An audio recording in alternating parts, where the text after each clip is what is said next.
G, learn with Hamza Yaqoob YouTube channel میں خوش آمدید۔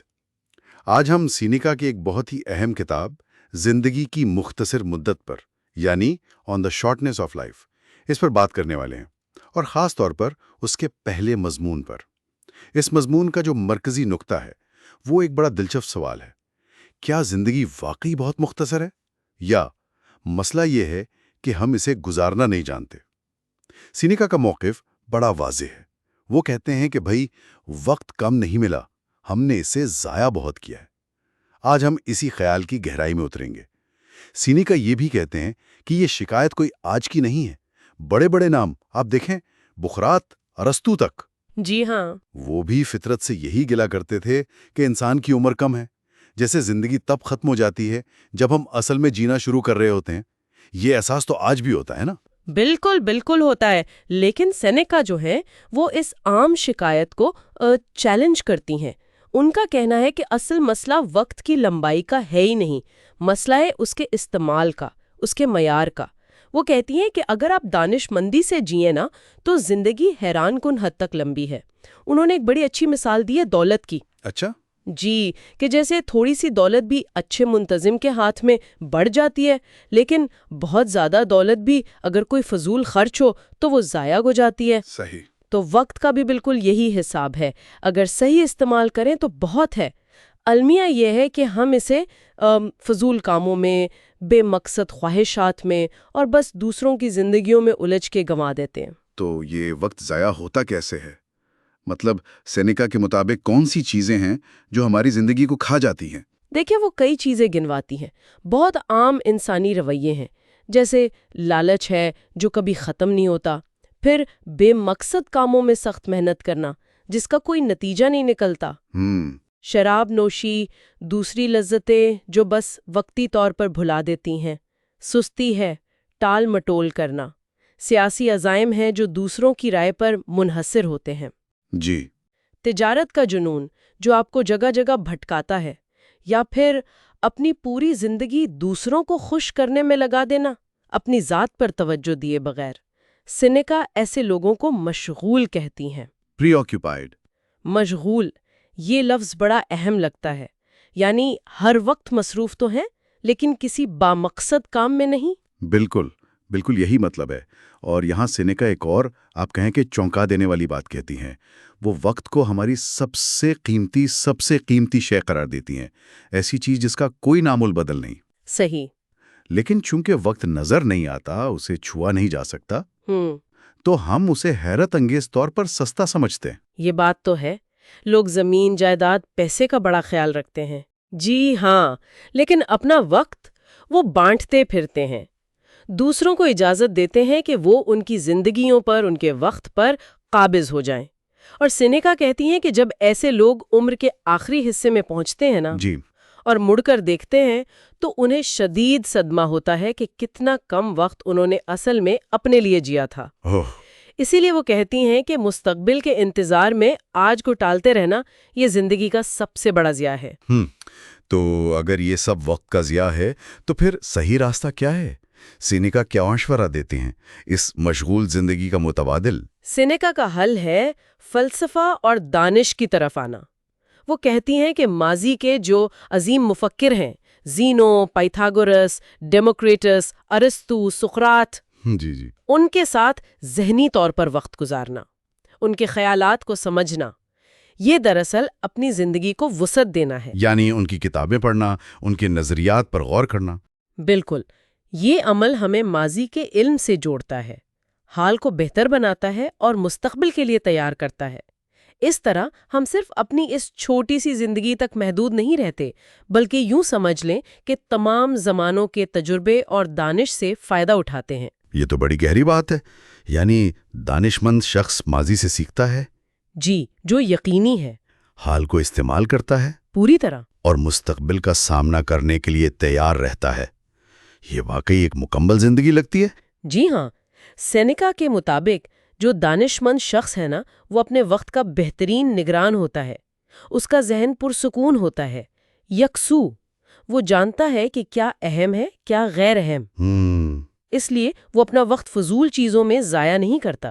اس کے برعکس جو مشغول لوگ ہیں ان کی زندگیاں بکھری ہوئی ہوتی ہیں، ان کا وقت ایسے بہہ جاتا ہے جیسے کسی برتن میں سوراخ ہو۔ یعنی ذہن منتشر رہتا ہے۔ بالکل، اور زندگی بغیر کوئی گہرا نقش چھوڑے گزر جاتی ہے۔ اور آخر میں سینیکا ایک طرح کی تنبیہ بھی کرتے ہیں، ہے نا، کہ یہ احساس اکثر بہت دیر سے آتا ہے۔ جی بالکل، وہ خبردار کرتی ہیں کہ بڑھاپا اور موت یہ اکثر اچانک آ جاتے ہیں، خاص طور پر ان لوگوں کے لیے جنہوں نے زندگی کو بس گزارا ہوتا ہے، جیا نہیں ہوتا۔ اوہو۔ موت کے وقت پھر انہیں شدید پچھتاوا ہوتا ہے کہ اصل زندگی تو شروع ہی نہیں کی تھی، وہ تو بس تیاری ہی کرتے رہ گئے۔ سینیکا ہمیں دعوت دیتی ہیں کہ ہم اپنے ماضی کا جائزہ لیں، لیکن یہ سوال اہم ہے کہ اگر کوئی پیچھے دیکھے اور اسے زیادہ تر ضائع شدہ وقت ہی نظر آئے تو کیا ہوگا؟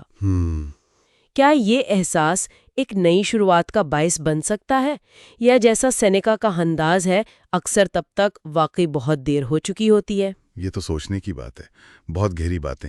ہمارے ساتھ رہنے کا شکریہ۔ اب ہم دوسرے مضمون کی طرف بڑھیں گے۔ Learn with Hamza Yaqoob YouTube channel میں خوش آمدید۔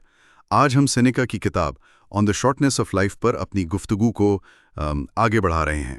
یہ اس کتاب کے دوسرے حصے کنسولیشن ٹو ہیلویا پر ہماری دوسری نشست ہے۔ جی بالکل، اور اس حصے میں سینیکا اپنی والدہ ہیلویا کو تسلی دے رہا ہے اپنی جلاوطنی کے دوران۔ ہاں، اور جس طرح وہ تسلی دے رہا وہ طریقہ بڑا غیر معمولی ہے۔ آئیے دیکھتے ہیں کہ وہ یہ کرتا کیسے ہے۔ سینیکا کا انداز نہ واقعی حیران کرنے والا ہے۔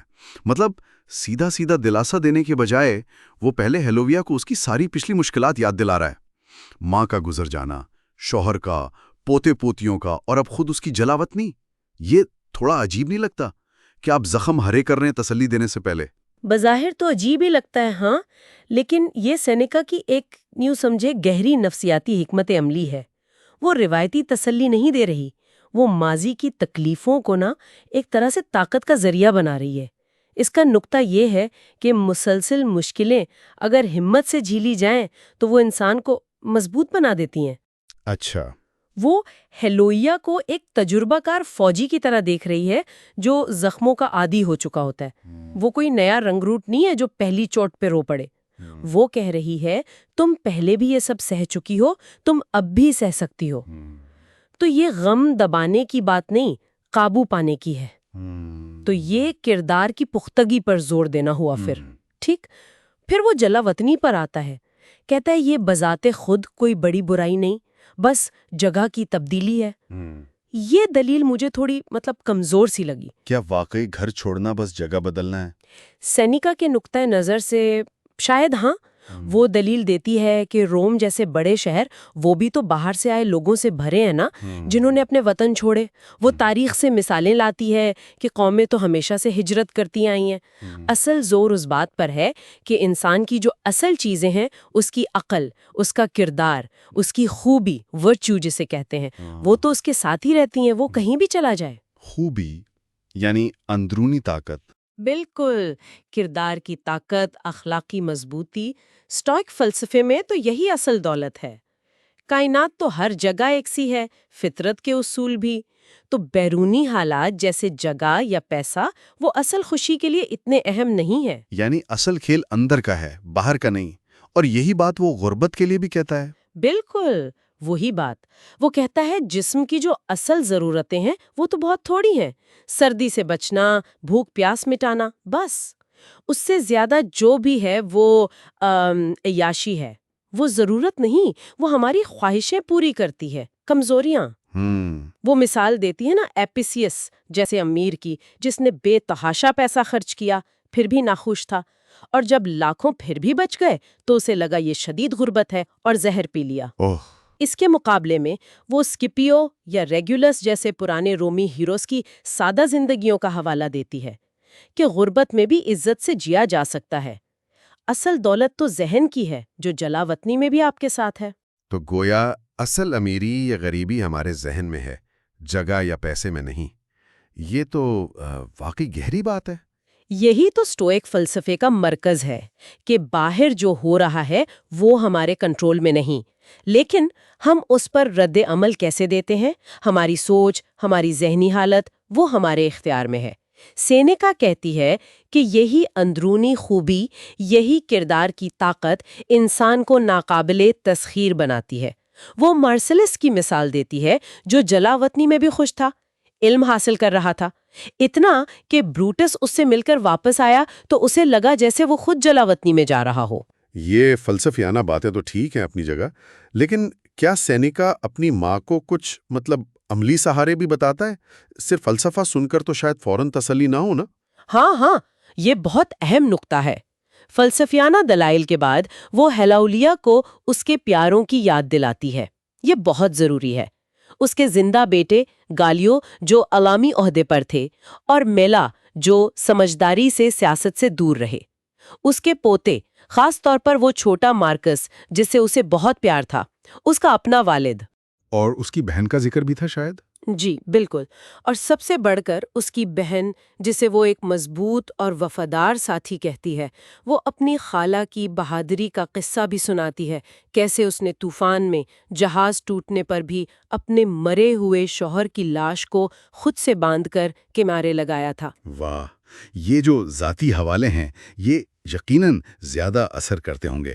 یہ اسے یاد دلا رہے ہیں کہ وہ اکیلی نہیں ہے، اس کے پاس محبت کرنے والے ہیں، رشتے ہیں۔ بالکل، فلسفہ ذہن کو طاقت دیتا ہے، لیکن مشکل وقت میں جو فوری سہارا بنتا ہے نا، وہ یہی رشتے اور محبتیں ہوتی ہیں۔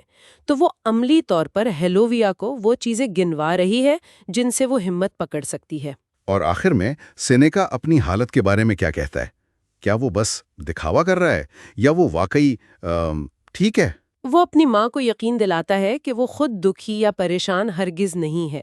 وہ کہتا ہے کہ اس کا ذہن تو اب پہلے سے زیادہ آزاد ہے۔ وہ مطالعے میں لگا ہوا ہے، کائنات کیسے بنی، ستارے کیسے چلتے ہیں، فطرت کے گہرے راز، ان سب پر غور کر رہا ہے۔ تو وہ عملی طور پر اپنا فلسفہ جی کر دکھا رہا ہے۔ بالکل، یہ کہہ کر کہ وہ جلاوطنی میں بھی مطمئن ہے، ذہنی طور پر مصروف ہے، وہ ہیلیوا کو پیغام دے رہا ہے کہ میرے لیے فکر نہ کرو، اور یہ بھی کہ انسان مشکل حالات میں بھی ذہنی سکون پا سکتا ہے۔ بہت خوب، یہ واقعی ایک الگ زاویہ تسلی دینے کا۔ اچھا، تو ہمارے ساتھ رہنے کا شکریہ۔ اب ہم اس کتاب کے تیسرے اور آخری حصے کی طرف بڑھیں گے۔ Learn with Hamza Yaqoob YouTube channel میں خوش آمدید۔ آج ہم سینیکا کی کتاب on the shortness of life پر بات کر رہے ہیں۔ جی بالکل، اور خاص طور پر اس میں شامل مضمون آن ٹرینکولیٹی آف مائنڈ، یعنی ذہنی سکون پر۔ ہاں، اور یہ اس کتاب پر ہماری گفتگو کا تیسرا یعنی آخری حصہ ہے۔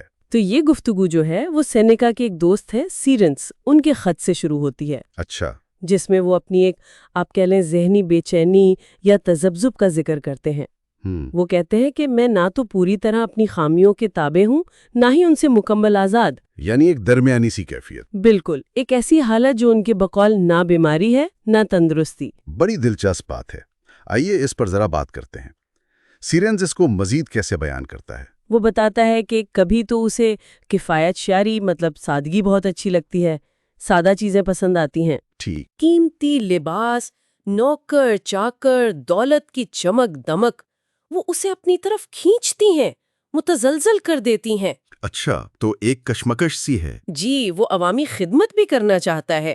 وہ جو عظیم رواقی فلسفی تھے زینو اور کرسپس، ان کی پیروی کرنا چاہتا ہے، جو منطق اور فضیلت پر زور دیتے تھے۔ بالکل، مگر جیسے ہی کوئی مشکل آتی ہے یا کوئی ناگوار بات ہوتی ہے تو وہ فوراً واپس اپنی ذاتی زندگی، اپنی خلوت یعنی لیجر میں پناہ لے لیتا ہے۔ اچھا، یہ تو بہت سے لوگوں کے ساتھ ہوتا ہوگا۔ شاید پھر کوئی عظیم کتاب پڑھتا ہے تو دوبارہ اسے عوامی میدان میں کچھ کرنے کا شوق پیدا ہو جاتا ہے، یہاں تک کہ اپنے لکھنے کے انداز میں بھی وہ پریشان ہے کہ سادہ لکھے یا بہت عالمانہ انداز اپنائے۔ تو اسے ڈر ہے کہ وہ کہیں بگڑ تو نہیں رہا یا کسی غلط سمت نہیں جا رہا۔ جی، وہ کہتا ہے کہ مجھے ڈر ہے کہ میں آہستہ آہستہ بگڑ رہا ہوں یا جیسے کسی ڈھلوان کے کنارے پر ہوں۔ سینیکا اس کیفیت کو کیسے دیکھتا ہے؟ وہ کیا کہتا ہے اس بارے میں؟ سینیکا اس کا بڑا خوبصورت موازنہ کرتا ہے۔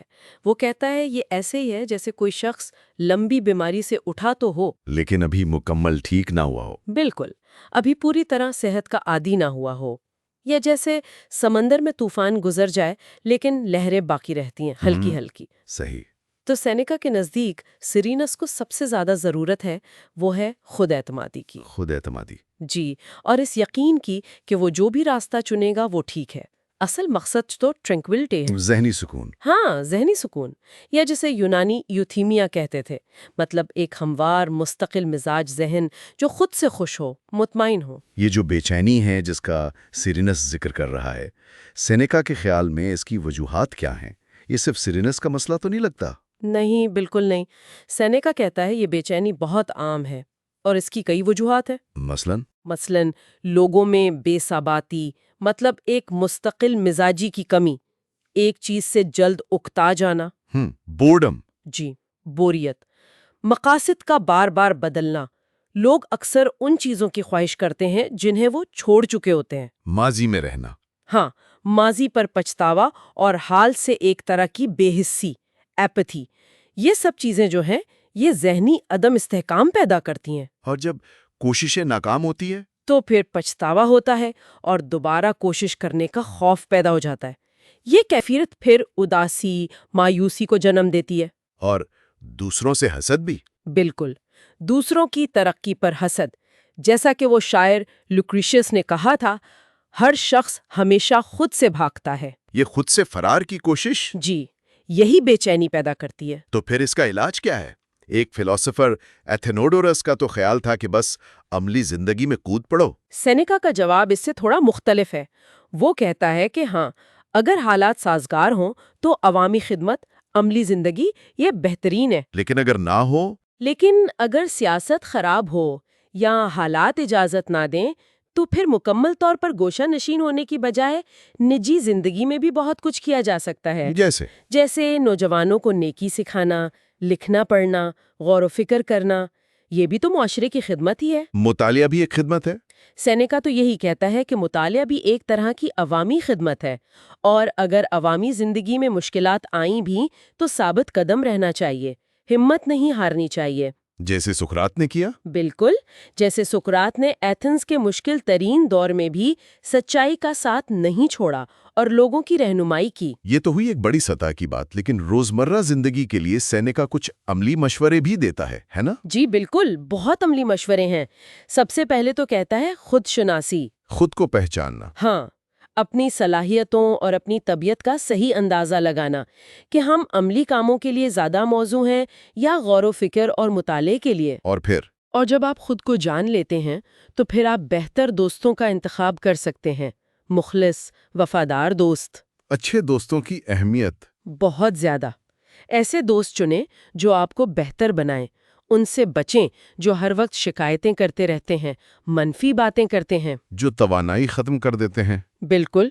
سینیکا تو کہتا ہے اچھے دوست چنیں، یا کم از کم وہ جو کم سے کم خراب ہوں.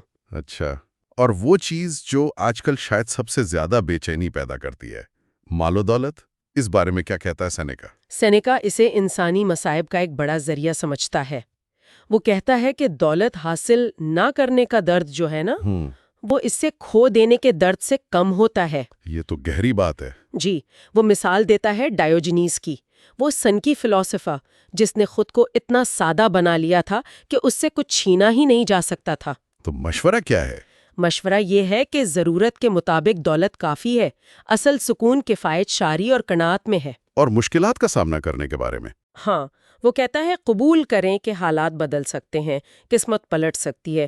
وہ مثالیں دیتا ہے پومپے جیسے عظیم جنرل کی، سیجانز جیسے با اثر مشیر کی، کہ کیسے وہ زوال کا شکار ہوئے. بالکل.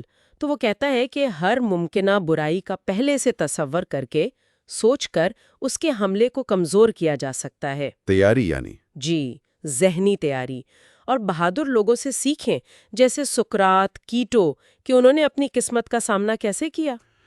تو خود شناسی، اچھے دوست، دولت سے بے نیازی، مشکلات کی تیاری، یہ سب ہو گیا. اور کچھ؟ ہاں، 2-3 باتیں اور اہم ہیں.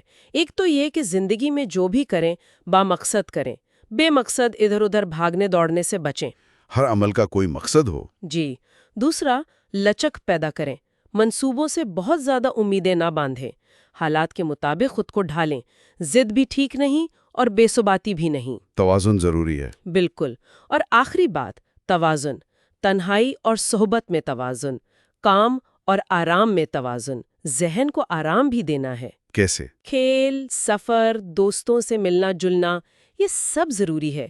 سینیکا یہاں تک کہتا ہے کہ کبھی کبھار اعتدال میں رہتے ہوئے تھوڑی خوش طبعی یا مشروب بھی وقتی طور پر فکروں کو دھو سکتا ہے اور ذہن کو ہلکا کر سکتا ہے۔ تو یہ تھے سینیکا کے خیالات ذہنی سکون کے بارے میں، 2000 سال پرانے لیکن آج بھی حیرت انگیز طور پر ریلیونٹ لگتے ہیں۔ جی بالکل، خود کو جاننا، اپنا راستہ، اپنے ساتھی، اپنی خواہشات، ان سب کو سمجھنا اور ان میں توازن پیدا کرنا آسان نہیں ہے، لیکن شاید ذہنی سکون کا راستہ اسی مسلسل کوشش کا نام ہے۔ بالکل صحیح۔ ہمارے ساتھ رہنے کا شکریہ۔ جی شکریہ۔ کامنٹس میں ضرور بتائیے گا کہ اگلی کون سی کتاب پر گفتگو کرنی چاہیے۔